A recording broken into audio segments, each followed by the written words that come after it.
Mega gaming platform Steam says no to blockchain-based games, but their competitor says yes. Well, maybe. Mechaverse is dogged by allegations of fraud, and NBA Top Shot is on fuego. The secondary market has exploded. Now, repeat after me, gang, as we conjugate the verb NFT, I NFT, you NFT, he NFTs, she NFTs, we NFT, you NFT, they NFT. Knowledge you didn't even know you needed, because you don't. But today we'll share some stuff you really do need to know on Nifty News, episode number 102 of the Nifty Show. Looking into the future, what do we see? It's lined with digital collectibles, we call them NFTs. Games, trading cards, digital art, and those crypto kitties. Joel and Zach are the hosts you'll know. Joel and Zach say this will blow. They're locked and loaded, so ready, set, go! It's the Nifty, really kind of spiffy. The Nifty Show. Hello, NFT enthusiasts around the globe, to whatever corner of our sphere you are in. This is the Nifty Show, episode number 102. I'm Joel Comm, and that guy over there that looks a little bit like me, sounds a little bit like me, but yet is not me, is also not mini me, because I think he's taller than me now. That would be Zach Comm, my son. I think we're about the same height. Yeah? I don't know. We've not done a back-to-back to measure. We'll have to do that soon. Well, I'll tell you what, no matter what, you know, as the years go by, you will be the taller one, not because you're still growing, but because we shrink, you know. So I'm taller than my dad now, who was always taller than me. So I'm going to be like, I'm melting. Eventually. Don't rush yourself. How have NFTs treated you this week? NFTs are treating me fantastic, but I'm kind of drowning in the NFTs that we've been working on. So a lot of the stuff we're going to be talking today is incredibly exciting news to me because I'm seeing it for the first time, and a lot of it is highly relevant to me personally. So I'm excited to dig it.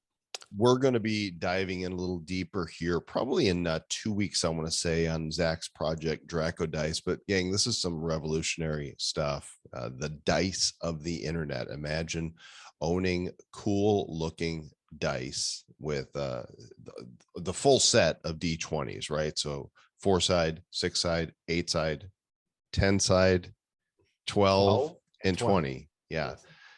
With just amazing designs. A lot more is going to come out on this, and we encourage you to get into the Discord because you don't want to miss out on this launch that's going to take place initially on Wax, discord.gg/Draco Dice, DRACODICE is the place. There are multiple giveaways happening right now, and you're missing them. Oh my gosh. Yeah, here's what you might also be missing if you're not watching Bitcoin today. Even though, you know, this is an NFT show, I just want to say we are probably about $700 to $800 away from Bitcoin's all-time high. It is at 64,121 at 5:51 p.m. Eastern time on the 19th of October. So we are getting ready to bust through again, in spite of the repeated condolences which Bitcoin has been given for being pronounced dead something like 400 times. Dude, I swear, I want to know what altcoin those people on Twitter are using that they're getting paid in to call all NFTs garbage and bad for the environment. And oh my God. Yeah, they're just misinformed. That's, you know, that's fine. Let them do their thing. The NFT volume on CoinGecko is solid though. And if you look at Bored Ape Yacht Club, the floor right now is about 36 ETH for one of these things. The market cap is 360,000 ETH. If you and look yet at the apes are still bored. How is that possible? I don't know. You think they'd get excited by now? You think they'd be down? They can buy all the yachts. You know, as I'm looking here at the top 10, I owned one Creature World at some point, sold it for close to 1 ETH. The floor is 2.55 now. Owned 3 Doge Pound. The floor is 2.7 ETH. I did not sell any of mine for that. So I'm holding my Pudgy Penguin because I'm not gonna make that same mistake. Being particular about your pudgy penguin. Yeah, I'm gonna hold it. I mean, it's their number 6 this week. So there is some really interesting news from the NFT world. And the first one is around the story on decrypt.co. Solana NFT project cancel holder royalties after FTX US launch. So turns out, here in the United States, we have more restrictions against crypto than really just about anywhere other than like Venezuela and North Korea, in the land of the free, home of the brave. And so the SEC, is like saying NFTs can act like securities. And FTX here in the US is like, all right, we're not going to list them if there's some other value to the NFT that could make it a security. That's too bad, because the benefit of sharing royalties with asset hodlers has been such a huge thing, especially in these one-of-one projects. So having that taken away through overregulation, that doesn't feel great. I know early on when I was sharing some of these generative projects with you, you didn't quite see how utility could be brought to them. But now, what's your perspective on this now that you're seeing some of the things that projects are doing? I'm still, not entirely warmed up to generative projects on the grounds of how many of them do still seem to be sort of cookie cutters.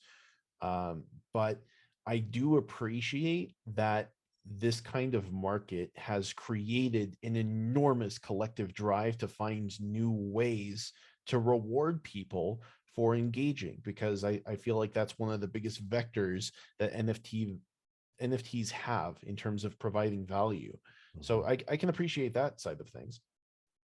Well, in this particular case, what's happening is we've got NFT projects that are promising their holders a piece of the secondary market fees. And that's where it gets sticky, and the SEC might frighten them, by saying, hey, this could be a security. So projects are having to cancel their royalty rewards, which of course doesn't make the holders happy. No, that wouldn't make me happy, especially if I had made a purchasing decision based on an especially generous item in the roadmap that no longer applies because the SEC is screwing everyone over. I've been diving into Solana more, and I've been bookmarking a bunch of sites that I found. And one of them right here is solanalysis.com. And this is kind of like, shows you the Solana marketplace. And I don't know if you realize just how much activity there is on Solana, but the market cap of the NFT projects that they are listing here is $650 million. That's a lot of NFTs. I mean, the price of, let's see, a monkey business, the average price is almost 220 Sol, and Sol is $154. That's $33,880 per monkey business. How many of those top 10 projects are one of ones? I don't know what Aurora is, but this is. I don't know what Saul Steads is, Saul Punks is, Fractus, and Pesky Penguins are. And then I know that is. A lot of these are. Wow. I wonder how many of them are impacted by exactly this story. Right. Well, some of them are more clever than others, by the way. Like here's one I actually bought from Infinity Labs that are these cool scenes that when you put them together, they tell a story, and they sold out really well, and they've got a nice floor around them as well. That's cool. Yeah. Now, I don't know if you heard about this one. I heard about Mechaverse launching, and you being, a Mech fan, what do you think of the artwork on these guys here? That's radical. I like that is just a step away from the sort of cartoony or pixel punk styles. It's really fresh, and it reminds me a lot of those robot models that I had as a kid. It seems like it's got that same kind of texture to it, like that literally could be a plastic model. Like Bionicles? No, like Zoids. I had Zoids, but most people would probably recognize Gundam or airplane models as something similar. But the older you get, the more likely you are to get Zoids, by the way. Just oh, I'm sorry. I misheard you. What's really interesting about this particular collection is they got something like 200,000 or so people in their Discord. I don't know how they did it. I don't know what are bots, what are real, but by the time the launch came around and there's only 10,000 of these, it blew up and they sold really quick. Gas fees were outrageous if you wanted to try and get one. I mean, like a $300 NFT had a $1,200 gas fee to get one of these. But the floor on them soared up to like 7 ETH. Well, it came crashing down here a couple days ago when Twitter users were saying that they saw some private data that the creators had pre-minted or somehow determined that some legendary rare ones were going to be in their wallets, in the team wallets. And so that, it's basically cheating, right? No, so they just skimmed some of the highest value stuff off the top for themselves. So those are the allegations. I don't know that it's actually happened, but the story here covers the whole story of it. And I mean, there was people that were buying at 7 ETH, and then it fell down. It hit 1.2 ETH at the bottom. And when I saw that, I'm like, oh, okay. I remember what Warren Buffett says. He says, be fearful when others are greedy and be greedy when others are fearful. And I scooped one off the floor for 1.5 ETH. Nice. So I'm really curious right now. I'm going to go to OpenSea and type in Megaverse. I thought they were cool. And like, so there's 8,592 of them. They are cool. Anytime the 3 words Twitter users allege are together, I'm instantly skeptical. But it looks like this is one hell of a rabbit hole you could fall down trying to investigate, if this is something that actually could have happened. Because I was just looking at that one post by the guy with the zombie punk looking thing. And I'm thinking, okay, what is the mechanism here that allowed, quote, end quote, sniping legendary and ultra rare pre-reveal mints from collectors? I don't know. I have no idea. I don't know if it happened or not. And honestly, I've not gone down that rabbit hole deep enough to know, but apparently I guess they were buying them off the secondary market before users knew which were rare. So I understand what happened now. So before the reveal happened, you just see an animated image that's the same on all of them, but they knew from the metadata which were the rare ones. And so they went and they bought those specifically. And that metadata would have to not reveal to the average person right ahead of time their quality, but it would have to be distinct in such a way that the insiders would know it's more valuable than the holder knows. That's so weird. Yeah. But of course, holders are bullish on it still. A lot of them are. Like I say, I bought one, and so the floor now is 1.88. So we'll see. I've seen a lot of communities fall apart and then pull it together, and sometimes it's because others step in to as a DAO, and the community starts taking control of it themselves. I saw that happen with the Great Ape Society. It was another generative ape project, but they in fact, let me see if I can pull it up here.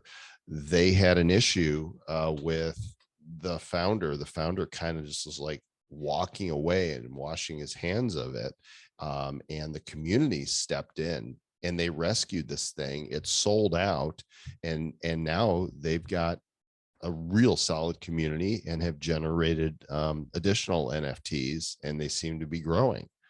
So they have truly united as a great ape society.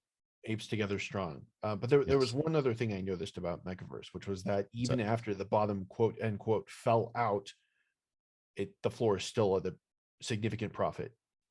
Oh yeah. Even if you paid that ridiculous gas fee to mint, but it's not cool for these guys on the inside to have this data and then and do this. Yikes. So what we got next here? Blockchain Comics announces their first NFT release. Satoshi, the master of disguise. I want to be a master of disguise. I'm not sure who these guys are. We're looking at Blockchain Comics. That is the blockchaincomics.io. And it's kind of funny because somebody may have thought of doing comics on blockchain. No, who would have thought of that? Yeah, we've been working on a comic series for Blockchain Heroes in partnership with Hodl God for about 5 months now. It's really freaking cool. It's amazing. It's going to be on Wax. I'm not sure what the release date is yet, but there will be a launch for that. But these guys are releasing. It's about time. This is a new era of comic books. 10,000 avatar NFTs are to be minted and sold to whitelisted buyers with different properties. And it's my understanding that these then become the key to the comics, right? Own these, and then you can access and own the comics. And they're on Immutable. That's interesting, because previously the only property I would have recognized on Immutable was Gods Unchained. Mm-hmm. Yeah, they're doing some cool stuff, and I'm glad to see they've got an L2 solution now. Gods Unchained, by the way, just a little aside here, they finally came out with their token sale, Gods, and U.S. citizens, of course, we couldn't invest in it, but they opened up a certain percentage of the tokens for sale in $500 increments. The most you could buy was $500 worth if you were, if you were like in Gods Unchained already. So people signed up, they opened up the queue, and I was told that there were more than 250,000 people in the queue when it opened up and put people in line, and only 1,700 people were able to invest $500. And that was the full supply that they offered for the pre-sale. That's demand. Yeah, have they announced their next expansion yet? Because I feel like everyone's kind of waiting on that since they sold out of their previous one. I think they have announced it. But I'm not buying anymore. I bought them 3 years ago, and my cards are they're okay. I probably might be able to get back what I put into them. I'm not sure, but then I look at like Splinterlands, where what I got a couple of years ago, the value of that is ba-boom, huge. And they just announced Chaos Legion, and pre-sales happening now, which, by the way, I don't know if you know this yet, but Aggroed is coming on the live Nifty Show on Thursday to talk about the success of that game. That'll be lots of fun. They've got over 1 million registered users now.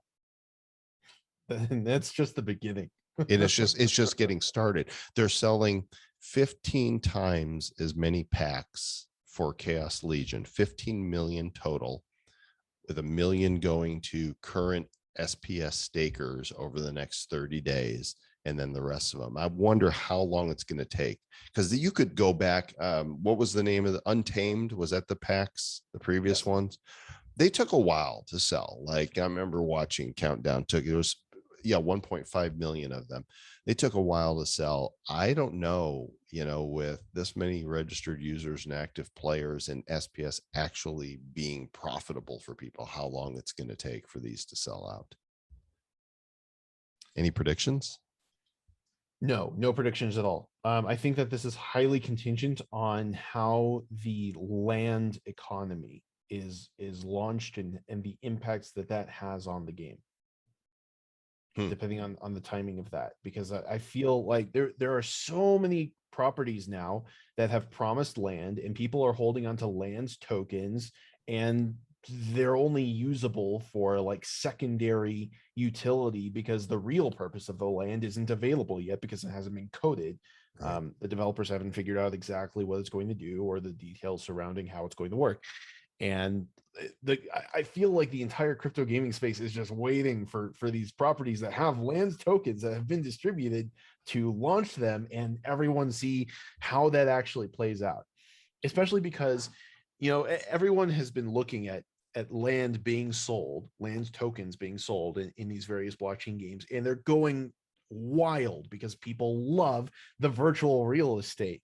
But what's going to happen if the practical application of lands tokens in a major game isn't up to all of the hype that drove the initial sales? Right. That could actually have like wide-reaching impact across other blockchain games, depending on how much of the drive behind the initial lands token sales was because of the general hype over it being lands tokens. Mm-hmm. I don't know if you saw this, but Our Planet has finally announced that the minerals that you mine from your land, they're going to be used to build robots. It might actually be live right now that you can do it, that you can now create robots on Our Planet if you own the land. But the guys who are doing it right, once again, the Splinterlands, not only are you getting right now, if you're holding land of any number of plots or tracks in your wallet, you're earning SPS daily just for having them, but items and spells will be craftable in game only for those who have land. You won't be able to buy those items or spells in packs. They're only going to come from landholders. To me, that's real practical.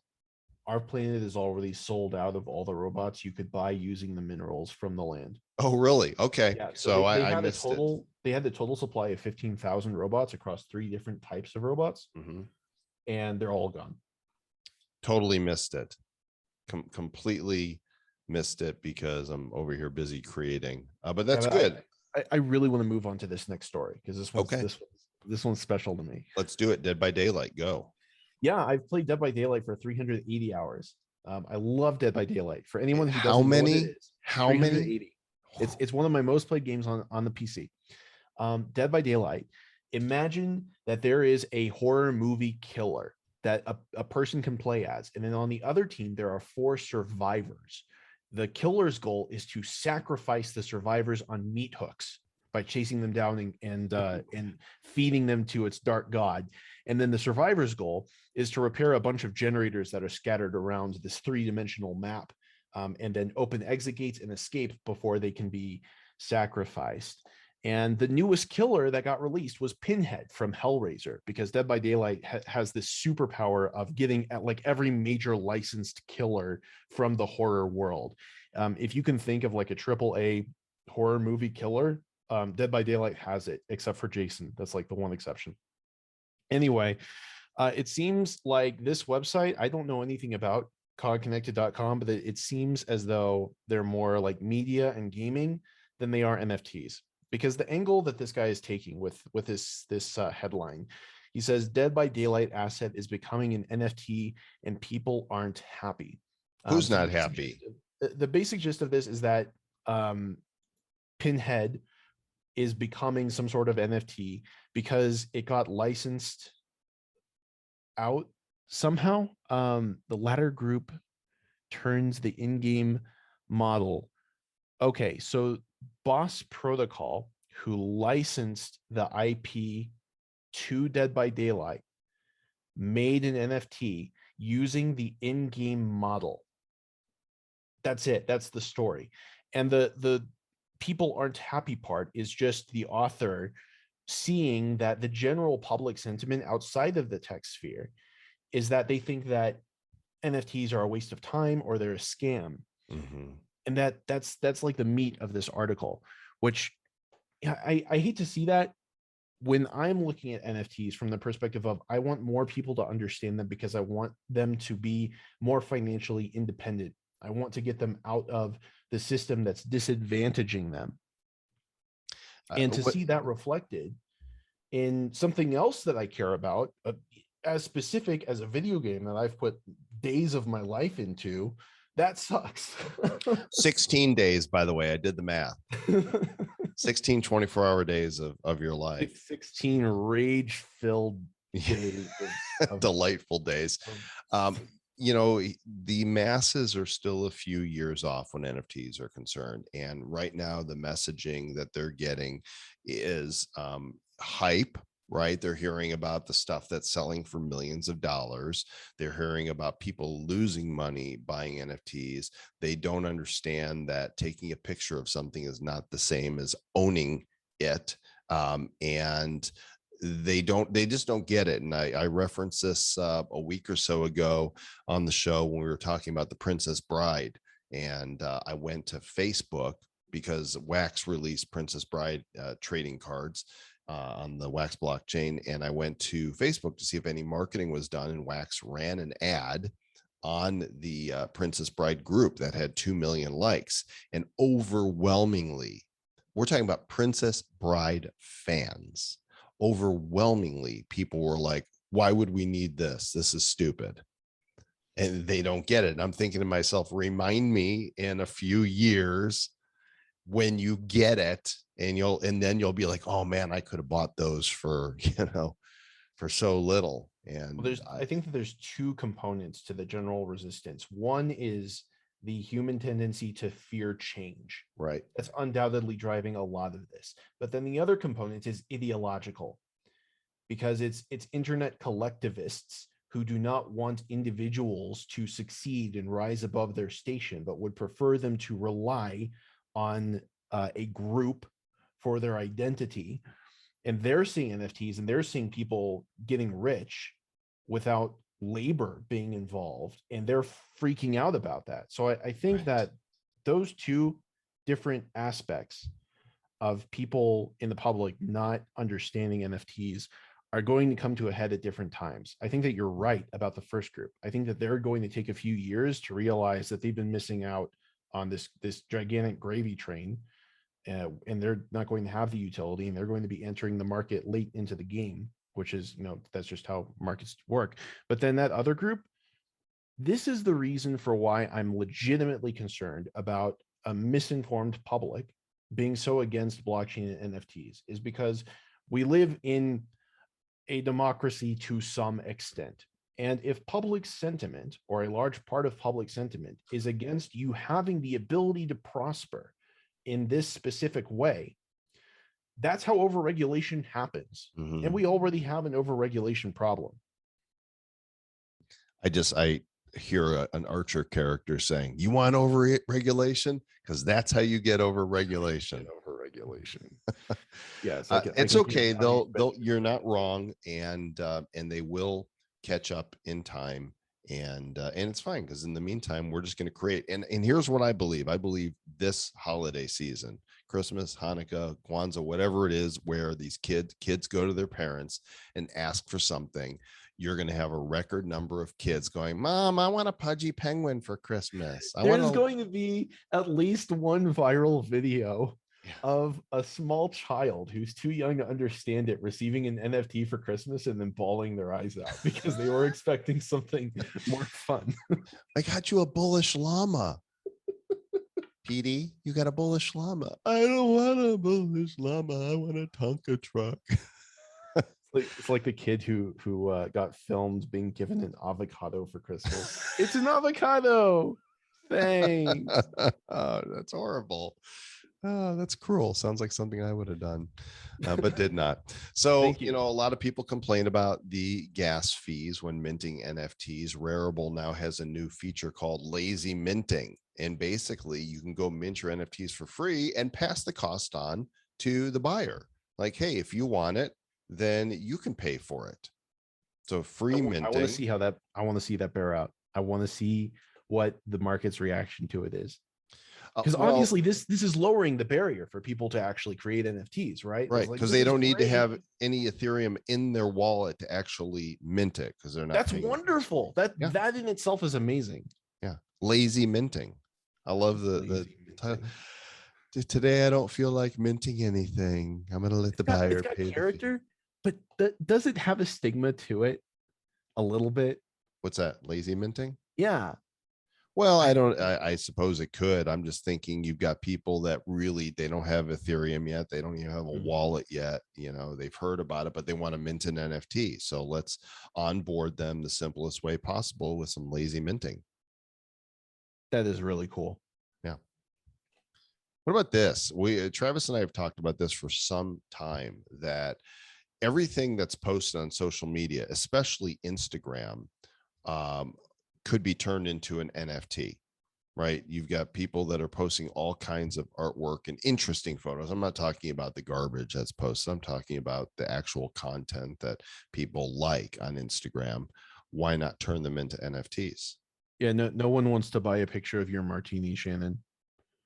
I don't know. You sure? They might. Who's Shannon? That was just a generic demeaning name for Is the she kind of related to person who Karen? typically, probably, they're probably next door neighbors, or they show up at the community potluck on the regulars. The idea of Instagram being based in its spirit around being a photography app, because that's how it initially started. This makes a lot of sense. If people are actually Coco NFT, that's what it is. Convert your Instagram posts into shoppable NFTs for free. Get started in 3 minutes or less. Okay, this is kind of along with the theme of the previous story in terms of onboarding people. So I've not seen this before. Good find, producer Aaron. Turn your Instagram posts into NFTs for free. Get started.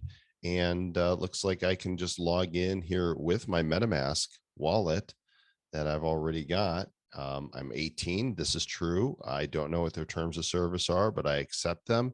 And I'm not sure if I can actually connect to my Instagram here or not, because I'm not sure I'm logged in to Instagram. Oh, I'm logged into the Blockchain Heroes Instagram. Okay, let's go ahead and do this then. Has there been anything like this for? Not that I've seen. No, this is a real first step here, and Brave might be blocking might be shielding my ability to do some of the things here that I need to do. Okay, select your art to share. There's our post. Look at there's Swarm, of course, already an NFT because we sold those as NFTs. That creates a weird recursion, because you can create NFTs of images that are already NFTs. Yeah. So all of these have been turned. So, but I could name it right here. I'm going to have to connect this to my personal account and try this. And I'm guessing it mints it then to Wearable. I'm thinking so it mints if it to Wearable. Spaceballs was made today, yes, Mel Brooks would have had a merchandise joke about Spaceballs, the NFT, the Instagram post, the NFT. Totally would. You are spot on with that. I'm gonna have to check that out later. Okay, now I know this one is right up your alley. Big news from the game world this week. Yeah. Does this make you sad? Little tear. Okay, everyone needs to understand exactly what Steam is. Steam is the dominator, the long-running dominator in PC game distribution. They have a library of, I want to say, over 12,000 video games, and have been the #1 way for the gaming industry to grow. While kind of like the iTunes of gaming, of yes, computer gaming. Huge deal. I am a major fan. I own over 4,000 games on Steam myself. I have been a power user of Steam since 2009 or 10, whenever it was that they started. And to see that they have shut down blockchain gaming, that brings a single tear to my eye. The good news, of course, being that within a matter of hours, Epic head honcho Tim Sweeney said, "Hey, we'll consider it," which seemed like a no-brainer. It's like, hey, if you're #1 competitor, if the organization that has more power than you in your market says that they're not going to take advantage of a revenue stream, snap that shit up, buddy. Right. I mean, I think basically what's happened here is Valve is the company that owns Steam. The producers of the game Half-Life, which is still one of the most amazing first-person shooters of all time, and creepy because head crabs, not those kind of head crabs, like worse head crabs. Wait, there's another kind of head crab? Yeah, well, it's like, little bugs that people can get, like head lice thingies. I don't know. You don't want them. Any way you look at it, head crabs are bad. So they've probably got an attorney there that's looking at these blockchain games that have tokens that can be earned that could potentially be considered securities, and goes, oh, we don't want to mess with that, right? Let's just not mess with that. So we're just going to write into our policy, no blockchain based games. And I guess one of them, Age of Rust, that is a sci-fi adventure on Steam, is got, blockchainification in it, and applications built on blockchain technology that issue or allow exchange of cryptocurrencies or NFTs cannot be published on Steam anymore. And Tim, at Epic, apparently knows a little bit more about blockchain and immediately walked through that door. Said, "Yeah, we'll take a look at that." What's really interesting about that is that previously Tim had said that they did not intend to bring on blockchain games, but all it took for him to change his mind was seeing that Steam was going to hand them all over to Epic. Right. Now, the Epic Game Store has drawn in a lot of developers on the grounds that it gives a higher revenue share to developers who publish on the Epic Game Store than Steam does. However, it's also justifiably faced a lot of criticism for the degree to which Chinese interest has invested in the Epic Game Store and some of the creepy spyware-ish tendencies of their software client. So at least they are accepting this category of software so that somebody's taking advantage of the fact that we want to make blockchain games. Animoker soldiers forth with more. I mean, these guys do not stop. We featured a guest from the game studio Enway Play on before. They've sold little boxes of NFT pins commemorating the Olympic Games over the years, and now they are Enway and Animoker are working together on 2 games based on Olympic Games with online multiplayer, cross-platform gameplay, and play-to-earn mechanics. If I've said it once, I've said it 100 times, that 2022 is the year of play to earn. It's really interesting to have spent so many years of my adolescence wishing that I could make a living off of playing the games that I loved spending so much time in. Finally seeing that come to some degree of fruition is really surreal. Well, not only that, but you are now producing games that others are going to be able to enjoy and earn on. And so if you didn't earn, and you'll earn on that. So of course, as they play to earn, you'll earn. So it's kind of like even better. I mean, as a kid, I got to fart all I wanted, but then as an adult, I made an app and other people got to play with it. And then I made money doing it. I like this specific paragraph in this article.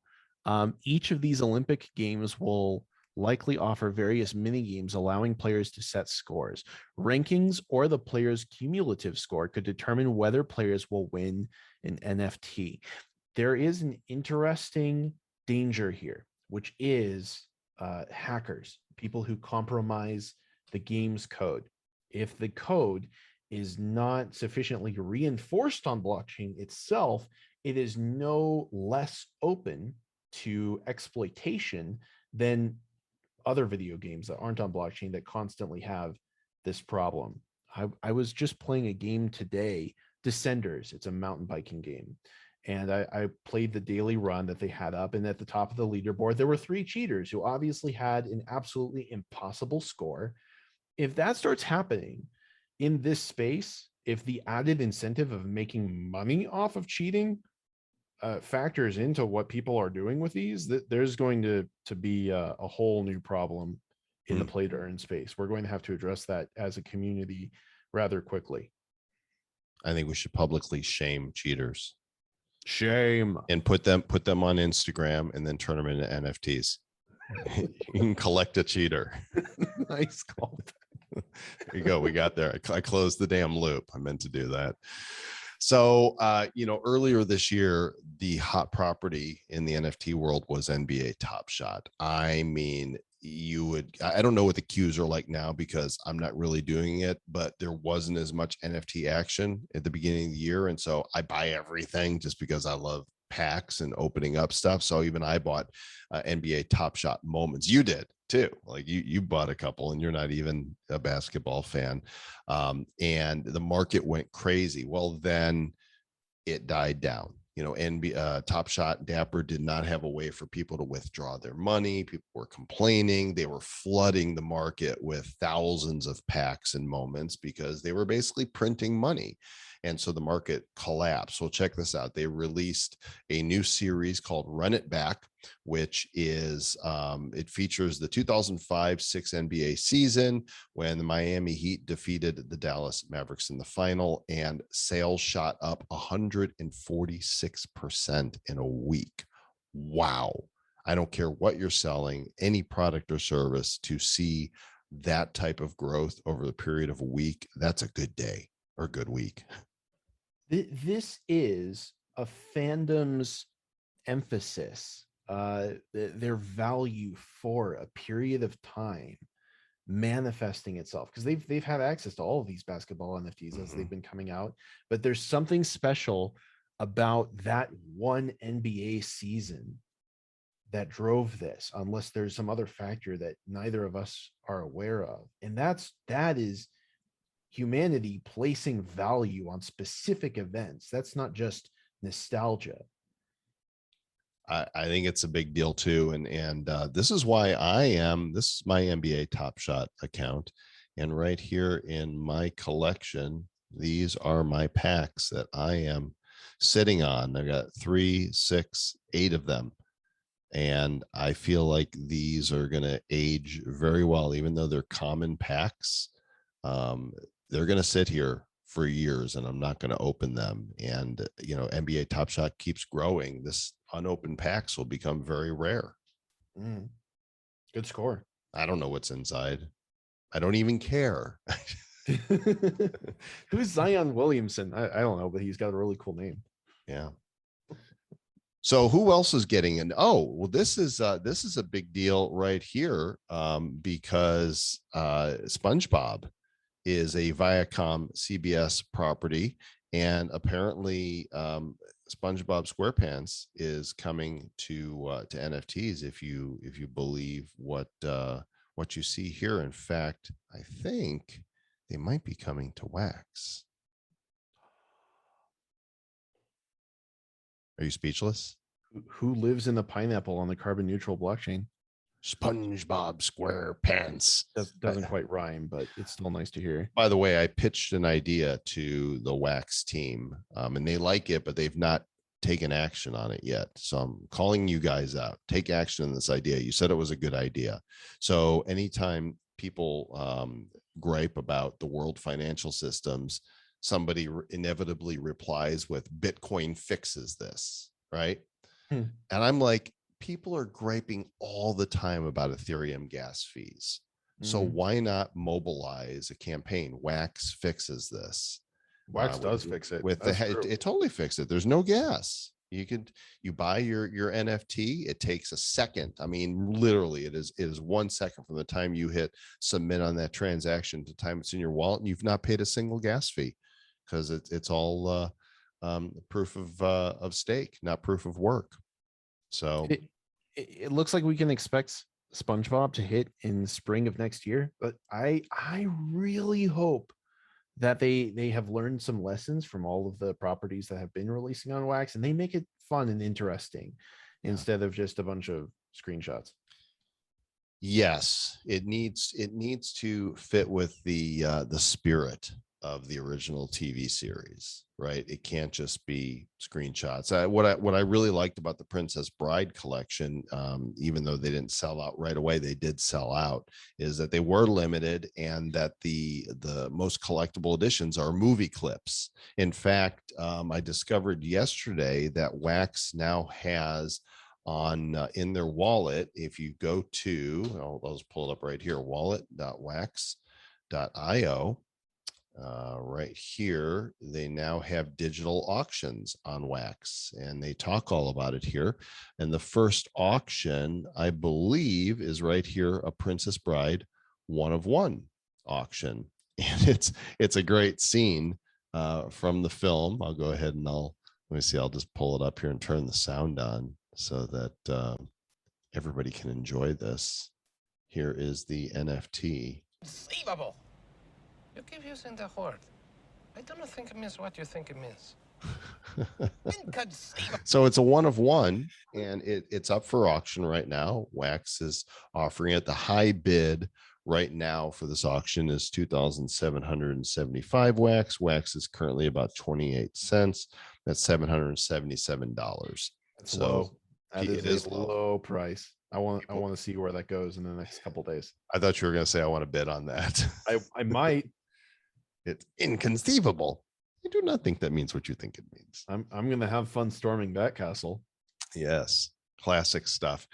So here's a show that I don't watch, The Masked Singer. I'm familiar with it though, and Fox is giving away 20,000 Masked Singer NFTs for their fans. Giving away. That's what it said right here. The first drop of 10,000 collectibles ran out in 10 hours. You'd think if they were giving it away that it would take just a few minutes. So I'm not exactly sure how people had to claim them, but they did, and they're putting a lot of money into NFTs. And here it is right here. Sign up to earn your free mask NFT and join the community, the Megaverse. That's pretty darn cool. That's a hell of a vector for mass adoption. Are you familiar with the show? No, my understanding of it is that they have a singer who's wearing some crazy costume and some very interesting mask, and people on the panel have to like guess who is actually singing the song inside the mask. Something like that. I've not watched it long enough to know, but this caught my attention right here. Along with the Masked Singer NFT launch, Fox is working with Rick and Morty creator Dan Harmon on a blockchain curated animated series, Crapopolis, that will feature NFT collectibles. That should be interesting, especially if he is working again with Justin Roiland. That would be ideal. It took me years to get into Rick and Morty. Years. I watched the first episode or another episode in there, and I was like, it's just not for me. It's just not for me. And now, I can't get enough. I've watched it all through twice, and I might have to watch it a third time because there's so much stuff that you don't catch. To be fair, you do have to have a very high IQ to understand Rick and Morty. Is that what fans say? It's a copy pasta. Got it. So this one cracks me up. Everybody's played Cards Against Humanity. If you haven't, then you're missing out on a hilarious experience that is not acceptable for a lot of people, but who cares? Now we've got Crypto Against Society cards in NFT form. This is hilarious. These are right. So obviously very targeted. Yeah. But they're selling them as NFTs. It's 10,000 NFTs. And the tokens represent various, black prompts and white response cards, just like Cards Against Humanity. It's brilliant. Why didn't we come up with this?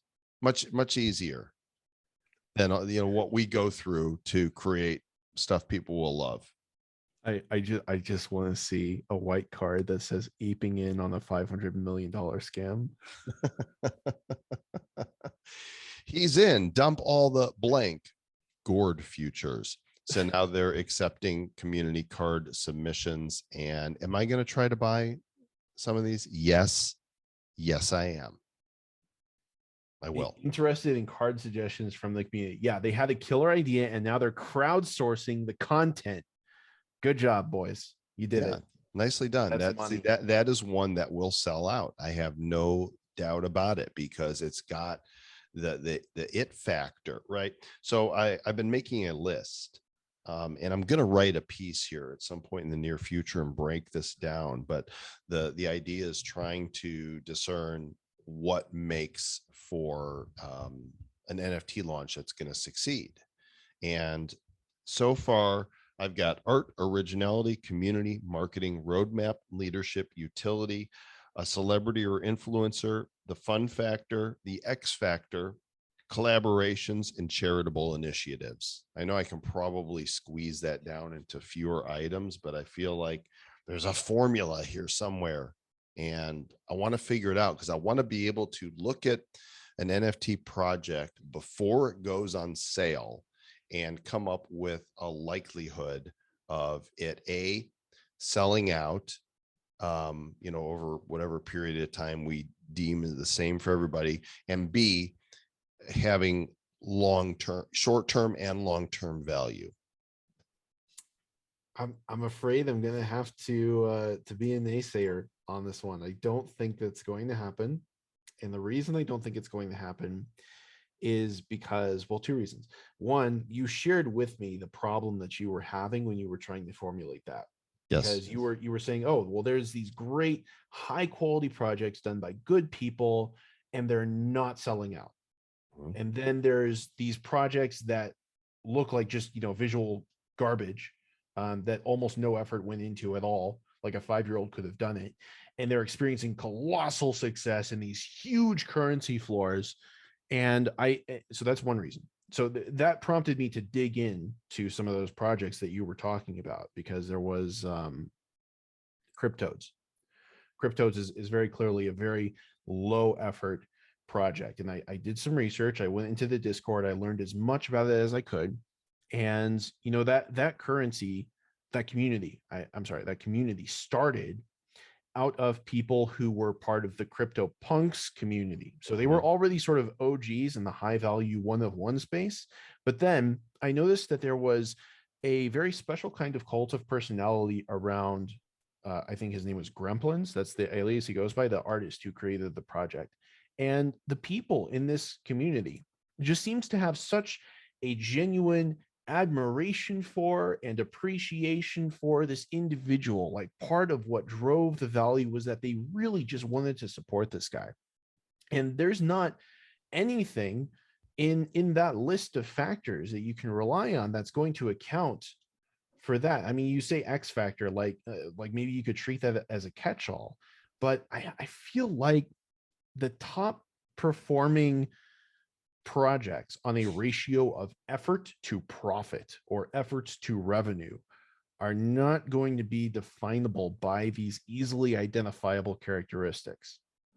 Well, perhaps, so in that list I just gave you, celebrity / influencer, that person is a celebrity in that community, right? So sure, they've got celebrity and they've got community. Those two things there can be strong enough to carry it all. But then, they can be, but how do you contrast somebody who has inspired all of these people, somebody who must be such a pure soul that all these people who are paying attention to them just really want to see them succeed and want to be part of everything they're doing? How do you compare something like that to a Demi Lovato, or an Amy Schumer? Those are celebrities. Those are huge celebrities, right? With much bigger audiences, right? And this Gremplins guy, like I have no idea who he is. Clearly he's got some popularity, but he's not. He doesn't have the audience that someone would describe as an A-lister in crypto. Yeah, I don't have all the answers, but I'm trying to find them out. We're digging. There's one more project I want to cover here just to see. Do you know who Tom Billio is? Billio? Yes, I do. I've watched some of his videos. Yeah. Okay. So were you aware of this launch that he did here? He nope. Very ambitious project. The Impact Theory is his show, and this is the founder's key. And I think he's kind of taken a page from Gary Vaynerchuk and VeeFriends, that this founder's key, he's got this huge roadmap. There's 3 tiers, 20,000 keys. The legendaries sold out. I managed to grab legendary. There are heroics still at 0.75 ETH. I think it's a Dutch auction, so it might be that the prices are going down over time. There's still a lot left. The cheapest ones, the relentless ones, have sold out as well. Each one of them has a utility map. And I'm going to pull up the legendary one right here so you can see how, this legendary map is so broad. There's so many perks to it. I love seeing this, that, there's the Megaverse, the meta key, is opening up experiences. Entities.wtf is starting to use their membership to unlock NFTs. Gary, unlocked all kinds of experiences in 3 years of VCon with his NFTs. And now Tom's done this. I think this is just the beginning. These membership NFTs are the new loyalty program. Yeah, this is huge. It looks like, you're kind of buying into everything Tom is doing for God knows how long. Yeah, which exactly. Is undoubtedly going to be worth it for people who know what he's all about and are into regularly following him. There's my Impact Theory founders key right there, a legendary. I'm curious what they are going for now, because they were 1.5 ETH, and you have to go to the actual tier to see legendary. There's only 2,700 of them that were created, and OpenSea is being OpenSea and not letting me click. There we go. Okay, so the floor is doubled now. It's 3 ETH for one, and I think as he starts delivering on stuff, these could very possibly increase some more. I love seeing this type of innovation, where you buy something and it gets you other stuff. And there might be a couple guys that came up with the world's first subscription box for NFTs and offered it back in September of 2020, called the Nifty Box, which has been delivering drops, which, by the way, we're not doing it again. It's way too much work. So you didn't find an apprentice who you were able to train? Well, we actually did find there's some community members in the Heroes community that want to do it, but I know that it's still going to be something that I have to tend to in some way, shape, or form. And that might be true. I'm doing enough. I'm doing more than enough. So anyway, I hope you guys enjoyed the show. Zach, always love bantering with you and getting your perspective. Yeah, that was a lot of fun. So we'll catch you guys in the next episode. Live show Thursday, 5 p.m. Eastern Standard Time, 2 o'clock if you are on the left coast. And we've got our guests lined up. It's going to be an epic show. We've got Marvel artist Rob Pryor's coming on. We've got Aggroed Jesse from Splinterlands to talk about the success of Splinterlands. And Matt, who you might know as the corn chip guy, he's back with Drop Bears from Down Under, mate. They're great fun. We'll catch you guys then. Until then, keep it nifty. Keep it nifty.